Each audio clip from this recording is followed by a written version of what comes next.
Anak-anakku sekalian yang berbahagia, materi yang berikutnya adalah materi yang sedang kita hadapi sehingga mengakibatkan proses pembelajaran yang dilaksanakan itu tidak bisa dilaksanakan sama seperti tahun-tahun sebelumnya. Karena apa? Adanya wabah COVID-19. Tahukah kalian apakah COVID-19 itu? COVID-19 sebenarnya adalah berasal dari penyakit virus flu biasa. Tetapi kemudian dia berubah, atau dalam istilah biologi disebut sebagai bermutasi, mengalami perubahan dari bentuk yang sebenarnya virus menjadi bentuk virus yang lebih kompleks, yang awalnya menyerang hewan dan manusia, sekarang bisa menyerang bisa menyerang manusia dan manusia. Apa sih sebenarnya virus itu? Nah, kita berbicara tentang virus. Salah satu, ya boleh dikatakan mikroorganisme. Nanti kalian akan dapat lebih detail nanti di materi di kelas 10 sekarang ini, di semester pertama tentang virus. Insya Allah nanti Bu Guru akan kasih tugas bagi kalian yang akan masuk IPA. Apa sih virus itu yang sebenarnya? Apa bedanya dengan bakteri? Nah, virus, untuk kalian ketahui bahwa virus itu ukurannya jauh lebih kecil dari ukuran bakteri. Maka disosialisasi tentang penggunaan masker. Kenapa kita pakai masker? Karena virus itu berukuran jauh lebih kecil daripada bakteri itu sendiri. Kecilnya seperti apa? Saking kecilnya itu kita disarankan untuk menggunakan masker itu dengan 3 lapis. Karena kalau masih hanya 1 atau 2 lapis, itu virus masih bisa tembus ke pori-pori kain yang kita pakai sebagai masker. Oleh karena itu dianjurkan 3. Dan virus ini sebenarnya dikatakan sel, dia bukan sel. Dikatakan bukan sel, dia sel. Kenapa? Untuk dikatakan sel hidup, dia harus punya asam nukleat yang disebut DNA dan RNA, harus lengkap. Nah, apa DNA RNA nanti akan dijelaskan di pelajaran biologi nanti di kelas 12. Bu Guru di sini hanya menjelaskan secara umum saja tentang COVID-19 yang disebabkan oleh virus. Nah, nama COVID-19 itu berasal dari CO itu adalah corona, VI-nya itu virus, D-nya itu adalah disease atau virus dengan bentuk corona yang mengakibatkan suatu penyakit. Apa yang diserang? Yang diserang adalah saluran pernafasan. Ya. Nah, kenapa ada 19? Virus, kalau tadi Bu Guru katakan bahwa virus itu adalah virus COVID-19 itu berasal dari virus flu biasa yang kemudian bermutasi. Nah, dari hasil mutasi virus corona ini kemudian menyerang antar manusia. Dan itu karena yang diserang adalah saluran pernafasan, maka akibatnya sangat fatal, kematian. Kalian sering lihat, bahkan sampai tenaga medis pun virus itu, COVID ini tidak memilih siapa yang akan diserang. Siapapun itu, mau pejabat, mau tukang sapu, mau siapapun itu, mau anak muda, mau anak bayi baru lahir, siapapun itu.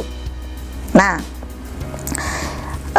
oleh karena itu, karena virus ini sangat berbahaya dan berakibat kematian, maka kita dianjurkan mencegah bagaimana supaya kita tidak mudah tertular.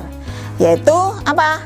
Pertama, menjaga kebersihan dengan tetap mencuci tangan, hindari terlalu sering berhubungan dengan orang lain, bersentuhan dengan orang lain, gunakan masker sesuai aturan penggunaan masker yang benar, ya, supaya kita tidak tertular oleh penyakit ini, karena yang diserang adalah saluran pernafasan. Oleh karena itu, karena virus ini sangat berbahaya, maka sistem pembelajaran kita tidak sama dengan tahun-tahun kemarin. Bahkan alat pelindung diri pun APD, yang disebut dengan APD, itu tenaga medis pun masih kekurangan sampai saat ini. Nah, kita hanya bisa mencegah. Kita semua tidak ingin sampai tertular tentunya. Oleh karena itu, bagaimana aturan penggunaan masker yang benar, rajin cuci tangan, dan sebagainya. Ada beberapa jenis masker, yaitu masker medis. Ini adalah masker bedah atau masker N95, masker yang ditujukan untuk keperluan medis. Misalnya, untuk tenaga kesehatan, orang sakit, dan orang yang merawat orang sakit yang menggunakan masker medis ini. Selanjutnya adalah masker non-medis, yaitu masker kain. Orang sehat cukup menggunakan masker kain. Masker kain yang direkomendasikan adalah masker yang memiliki 3 lapisan kain. Hasil penelitian baru mengidentifikasi jenis kain, jumlah lapisan, dan komposisi masker kain non-medis berikut ini. Lapisan dalam berupa bahan penyerap seperti katun. Lapisan tengah berupa bahan tanpa tenun seperti polipropilena.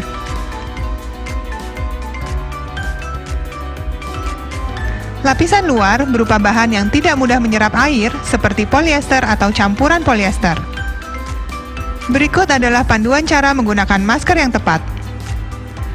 Sebelum memakai masker, cuci tangan pakai sabun dan air mengalir minimal 20 detik. Atau bila tidak tersedia, gunakan cairan pembersih tangan berbasis alkohol.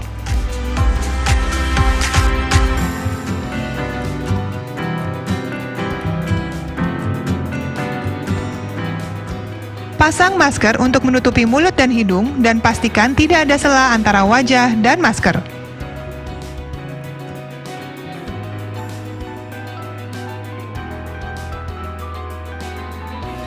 Hindari menyentuh masker saat digunakan. Bila tersentuh, segera cuci tangan pakai sabun dan air mengalir minimal 20 detik atau menggunakan cairan pembersih tangan. Masker kain dapat dipakai maksimal hanya 4 jam dan harus diganti dengan masker baru dan bersih apabila masker yang dipakai basah atau lembab. Masyarakat disarankan membawa beberapa masker untuk beraktivitas. Untuk membuka masker, lepaskan dari belakang perlahan-lahan dengan hanya menyentuh bagian talinya, menjauhi wajah dan pakaian. Jangan sentuh bagian depan masker. Untuk masker 1 kali pakai, segera buang di tempat sampah tertutup atau kantong plastik.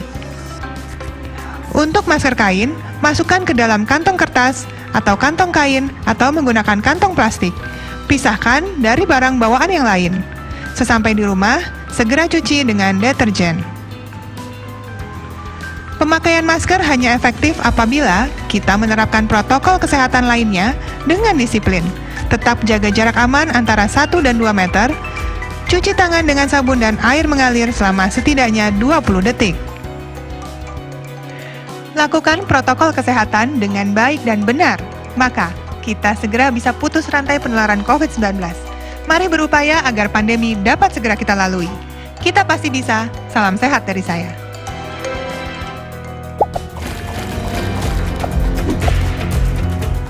Lebih baik kita mencegah daripada mengobati. Dan untuk diketahui, sampai saat ini penyakit virus corona ini belum ada obatnya. Apa yang harus kita lakukan kalau ketika kita sudah terserang penyakit itu? Satu-satunya adalah meningkatkan sistem imun. Sistem imun itu adalah sistem kekebalan tubuh. Kita semua sebagai makhluk hidup, apapun itu, siapapun dia, punya sistem imun, apalagi manusia. Ya, kita punya sistem imun. Bagaimana meningkatkan sistem imun? 1, tidak stres. 2, makan makanan yang bergizi. Ya, makan makanan yang bergizi. 3, istirahat yang cukup. Itu yang meningkatkan sistem imun, ya. Jadi mohon kalian dengan sistem belajar seperti ini, oleh karena itu kita sekalian sekolah, belajar, semuanya dilakukan di rumah, ya. Sholat di rumah. Tapi sekarang ini kalaupun sholat sekarang sudah mulai dibuka, sholat boleh di masjid, tetapi tetap harus menggunakan peralatan sholat sendiri, mulai dari sajadah, mukena, dan sebagainya, ya. Itu yang bisa Bu Guru sampaikan. Jika ada hal-hal yang ingin ditanyakan, silakan boleh Anda chat mungkin melalui Bu Guru. Nomor HP Bu Guru ada di laman sekolah, ya, atau boleh kalian tanyakan langsung ke Bu Guru sehingga kita bisa diskusi, tanyakan pada orang-orang yang ngerti tentang COVID.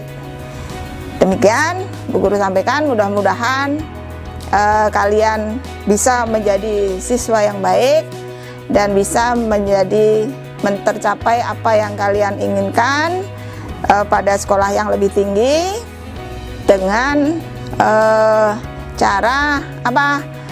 Belajar tekun. Karena suasana sekarang ini suasana pandemi, silakan Anda belajar tekun di rumah, ya, atau melalui platform yang sudah disiapkan oleh sekolah. Sampai di sini Bu Guru akhiri. Jika ada hal-hal yang kurang berkenan, mohon dimaafkan. Terima kasih atas perhatiannya. Wabillahi taufiq wal hidayah. Wassalamualaikum warahmatullahi wabarakatuh.